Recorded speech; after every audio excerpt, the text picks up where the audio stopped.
เป็นมานานเท่าไหร่ประมาณ2 เดือนนั่งตรงๆนั่งตรงได้ไหมหรือนั่งแล้วเจ็บนั่งเจ็บไหมเจ็บตรงนี้นะเป็นประมาณ2 เดือนนะแล้วไปเอ็กซเรย์อะไรมาไหมได้เอ็กซเรย์ไหมเอ็กซเรย์เจออะไรบ้างเขาว่าข้อกระดูกเสื่อมแล้วว่าไงหมอว่าไงจะผ่าตัดหรือเขาจะผ่าตัดเพิ่งเป็น2 เดือนนี่หรอหรือเกินก่อนหน้านั้นมีก่อนนั้นเขาก็เป็นปวดแต่เดินได้แต่จริงๆแล้วเป็นมานานแล้วเป็นมาประมาณนานเท่าไหร่ก่อนที่จะ2 เดือนเนี่ยที่จะเจ็บมาก2 ปีที่แล้วไปผ่าอะไรมานะก็บูดบอกค่ะอะไรนะไปหาหินปูนที่ก็เส้นเอ็นกอดเส้นเอ็นร้อยหวายอ๋อแล้วก็มาเคยอุบัติเหตุหรือเปล่าไม่เคยนะตอนนี้น้อยขาเล็กๆอ๋อเล็กๆขาหักแต่ว่าหักตรงนี้แล้วการเดินต้องตอนน้อยมาตัวเดินตรงเดินปกติไหมธรรมดาไม่เคยเป็นไรไม่เคยเป็นไรเพิ่งจะมาเป็นเพิ่งเป็น2 เดือนนี้ที่หนัก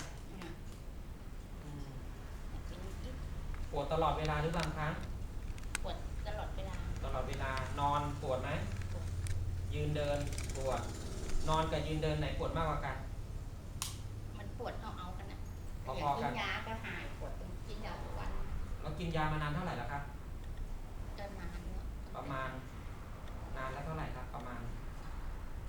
เป็นปีหรือยังแสดงก็ต้องเป็นมาก่อน2 เดือนสิ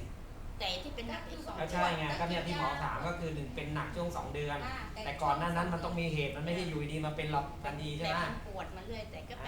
นวดมั่งอะไรมั่งก็ใช่ตอนนั้นพออยู่ได้นวดบ้างกินยาบ้างแล้วกินยามาเป็นปีแล้วด้วย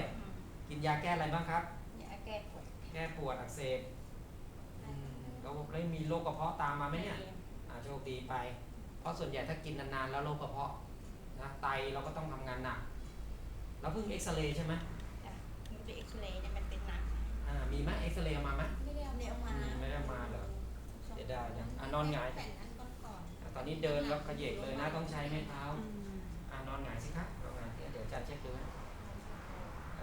ดูนะการขยับตัวลำบากใช่อันนี้ต้องยกไม่มีแรงเดี๋ยวเช็คดูปวดชาลงขาไหมมีชาไหมไม่มีเนาะนอนหงายค่ะนอนหงายตรงๆที่สะโพกค่ะเหยียดสิครับเหยียดไม่ตรงโอ้โหแล้วข้อติดเหยียดตรงสิดูนะเหยียดตรงก็ปวดนะขาเหยียดไม่ตรงนะแล้วเจ็บตรงนี้เลยนะครับปล่อยตอนนี้นอนก็โอ้โหเข่าก็งอเหยียดสิครับงอเข่าก็โก่งนะครับเริ่มเพราะเรางอตรงนี้บ้างเข่าก็เลยโก่งเห็นไหมเหยียดไม่ตรงเลยนี่แมวรอดได้1 ตัวมันยังมีปล่อยตามสบายไหนงอเข่าให้ดูดิงอสะโพกเข้าไปงอได้แค่ไหนเอ่ยนะตอนนี้งอได้แค่เหยียดขาตรงอย่างกันไม่ถึง90 องศานะเห็นไหมถ้าเทียบปกติดูนะอันนี้งอได้สุดเห็นไหมครับเราต้องตรวจการเคลื่อนไหวของข้อนะเหยียดงอได้นะแต่ตัวนี้ข้างขวาเนี่ยแน่นอนเจ็บไหมเนี่ยอย่างนี้เจ็บไหมพอยกขึ้นมา90 องศาจะยิ่งเจ็บนะครับอันนี้เป็นในหัวสะโพกแน่ๆนะครับแล้วก็ส่งผลทำให้กล้ามเนื้อด้านหลังหดรั้งนะครับเจ็บด้านในไหมไม่เจ็บดูซะดูกลางเนี่ยกลางไม่ได้แล้วเจ็บเพราะเวลาเรากลางเนี่ยเห็นไหมกลางได้เยอะเห็นไหมดูนะฮะดูเปรียบเทียบกันนะฮะเห็นไหมเราต้องเทสทั้งหมดเลยปลุกเข้ามีข้างปกติยกเราต้องดูข้างที่เริ่มจะตึงมาอีกแล้วเห็นไหมครับอันนี้เดี๋ยวผมจะเช็คแต่ท่าตรงนิ้งดูนะองศาเจ็บยังโอเคอันนี้ได้เยอะนี่ครับประมาณ70 องศาถึง7 ถึง 80นะตอนนี้แพสซีฟยกได้7 ถึง 80นะเจ็บนะเจ็บตรงไหนผ่าเลยผ่าท้องมาแล้วยังก็ไปตรวจกระดูกก็เจอหนองในท้องไส้ติ่งเหรอไม่ใช่เป็นหนองเลยเหรอเมื่อไหร่ผ่าตัดนานยังในเดือนไม่เป็นไรแผลแห้งนะแผลแห้งจ้าไม่เป็นไรก็จะเป็นในหัวขาตอนนี้ไอ้ตัวหนักก็คือข้อสะโพกครับนะเห็นไหมงอได้แค่ประมาณ70 องศา 90อย่าอยู่ตรงนี้นะ70ถึง80องศาก็โอเคนะ flexion ปล่อยพอปล่อยลงเจ็บไหมตอนหมอปล่อยเจ็บใช่ไหมตอนนี้เคลื่อนไหวที่ข้อสะโพก hip joint นะครับกางขาดูโอ้ไม่ออกเลยนี่ออกได้อันนี้แกนกลาง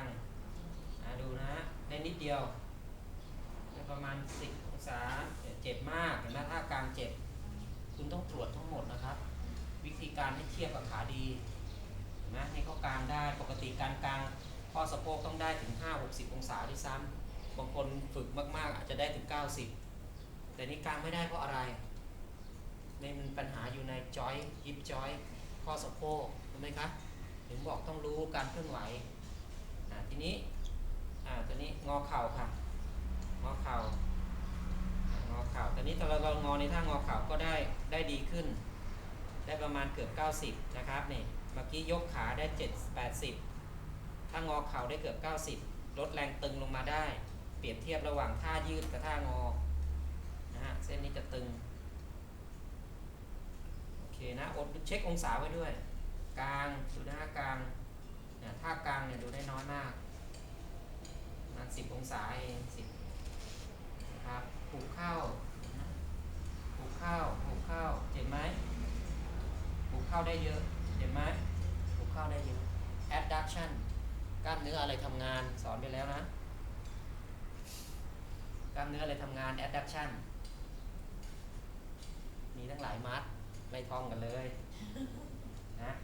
ทีนี้ internal เราต้องเช็ค internal external เพราะว่าข้อสะโพกขึ้นไหวด้วย3มิติใช่ไหมครับอันนี้การ external internal เนี่ยฮะติดหมดเลยงอเข่าสิครับไม่ต้องเช็คก็เดี๋ยวนะให้บิดปื๊ดติดเวลาอักเสบนานๆมันจะยึดข้อมันจะยึดตัวหมดนะมาดูข้อตรงนี้จะได้คนไข้จะได้เข้าใจด้วยว่าตัวเองเป็นอะไรนอนดูไปดูนะฮะนี่ข้อสะโพกของเราอยู่ตรงนี้ทีนี้ปกติไอ้ข้อนี้มันจะเคลื่อนไหวในเบ้านี้เห็นไหมตอนนี้มันติดเพราะในข้อนี้มีปัญหานิ้วจันยังไม่เห็นเอ็กซเรย์ไม่แน่ใจว่ามันเสื่อมขนาดไหนมันเริ่มเสื่อมมามันทำให้อักเสบพออักเสบนานๆเราไม่ได้ใช้ไม่กล้าใช้ข้อมันเลยยึดติดเลยครับแต่กระดูกมันกุกกับก็ใช่ไงกุบกับเพราะมันเสียดสีกันไงแต่ข้อมันไม่เคลื่อนตามปกติมันถูกล็อกด้วยเอ็นที่ยึดข้างในพอเราเจ็บเราก็ไม่กล้าเดินถูกไหมไม่กล้าใช้งานไม่กล้ากางขาไม่กล้าหุบขาปั๊บเอ็นที่ยึดอยู่ข้างในนี่ก็จะรัดตัวเลยเหมือนคนเป็นโรคไหล่ติดเพราะฉะนั้นการรักษาเนี่ย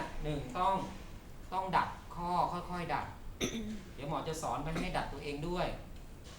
นะครับต้องทำเพราะถ้าไม่ดัดปั๊บข้อจะยิ่งติดก็คือพิการจะใช้อะไรไม่ได้อีกเลยหรือไม่ก็ต้องผ่าตัดเข้าไปผ่าแล้วก็เข้าไปเลาะพังผืดนะครับแล้วก็ไปดัดข้อเราในตอนที่เราสลบ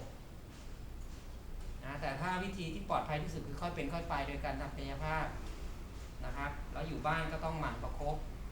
ตัวเองประคบน้ำอุ่นทีนี้กล้ามเนื้อที่อยู่รอบๆเนี่ยอาจจะอักเสบไปด้วยโดยเฉพาะกล้ามเนื้อด้านในก็จะเริ่มหดลังเพราะไม่กล้ากางพอขยับพอน้ำหนักลงไปก็อักเสบเจ็บอยู่ข้างในใช่ไหมครับการกินยาเราไปกินประทังแค่นั้นเองรักษาไม่ถูกวิธีมาตลอดเป็นปีถ้ารักษาตั้งแต่แรกไม่เกิดปัญหาอย่างนี้หรอกมัวแต่ไปนวดมัวแต่กินยาโดยที่ไม่รู้เรื่องไม่ได้แก้ไขข้อกันเลยครับปล่อยให้ข้อติดนี่คือสาเหตุไม่รู้ไม่ตรวจหมอนวดเราไม่รู้ตรวจไม่เป็นไม่แก้ไขข้อได้แต่นวดกันอยู่ตรงนั้นใช่ไหมไปนวดบ่อยกันด้วยก็แก้ไม่ได้ถ้ารักษาข้อถ้าเราเข้าใจหมอนวดคนนั้นเข้าใจนะป้องกันข้อไหล่ข้อสะโพกติดตั้งแต่แรกก็จะไม่เกิดปัญหาอย่างนี้นี่คือการรักษาที่ไม่เข้าใจตั้งแต่แรกแล้วก็เอายาไปกดสมองเอาไว้ไปทำให้ไม่รู้สึกเจ็บตัวเองก็สบายไปแต่ไม่ได้แก้ต้นเหตุกันเลยก็เลยตามมาได้ข้อติดแล้วเวลามันติดแล้วเนี่ยมันเอายากมันเอากลับยากเพราะ1เวลาหมอดัดเข้าไปเนี่ยคนไข้ก็จะเจ็บไม่ดัดเลยก็จะยึดเหมือนประตูหน้าต่างเราไม่เปิดนานๆเกิดอะไรขึ้นบ้านไหนไม่ได้เปิดหน้าต่างนานๆเกิดอะไรขึ้นฝืนไหมบางทีไม่ออกด้วยถูกไหมนะข้อสะโพกข้อไหล่ข้อตัวเราก็เหมือนกันฉันใดก็ฉันนั้นนะพอเจ็บแล้วก็ไม่กล้าใช้งานแน่นอนพอยิ่งไม่เคลื่อนข้อก็ยิ่งติดนะครับ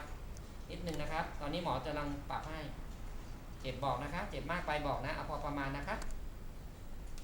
ตอนนี้กำลังขยับข้อให้ จริงๆไม่ยากเลย ถ้าช่วงแรกๆแค่เอามือมากอดเข่าดึงเข้าไปเรื่อยๆข้อมยังไม่ติด เหมือนเราเปิดหน้าต่างทุกวันถามว่าหน้าต่างมันจะติดขัดไหมไม่ติด เราก็ปล่อยทิ้งมันไว้ไม่รู้อ่ะแล้วก็เอายาไปกดสมองอยู่อย่างนั้นแหละ ฉันปวดฉันก็กินแต่ยา โดยไม่เข้าใจวิธีการกายภาพบำบัดอยู่ที่บ้านเลย เคยไปให้โรงพยาบาลเขากายภาพไหมหมอกระดูกเคยดูไหมไม่เคยหนึ่งเพราะเราก็ไม่เข้าหาหมอถูกไหมครับก็คิดกันว่าไปนวดไปกินยาซื้อยากินเอง แล้วผลเสียมันตามมาอย่างนี้แหละครับ เราก็คิดว่ายาตียาหมอตีแถวบ้านเยอะแยะ ซื้อง่ายยิ่งกว่ายาบ้าเจ็บนิดนึงนะครับคือข้อมันติดแล้วตอนนี้หมอต้องค่อยๆปรับปล่อยค่ะหายใจลึกๆมีโรคประจำตัวอะไรไหมคะไม่มีนะคะหัวใจเบาหวานโอเคกลางคืนเป็นไงนอนเวลาพลิกตัวลำบากใช่ไหมเพราะมันจะเจ็บ ข้างนั้นข้างเดียวน อนทับข้างนู้นได้ข้างเดียวถูกต้องนอนหงายกับนอนตะแคงเนาะหนัก2 เดือนนี้ใช่ไหมครับ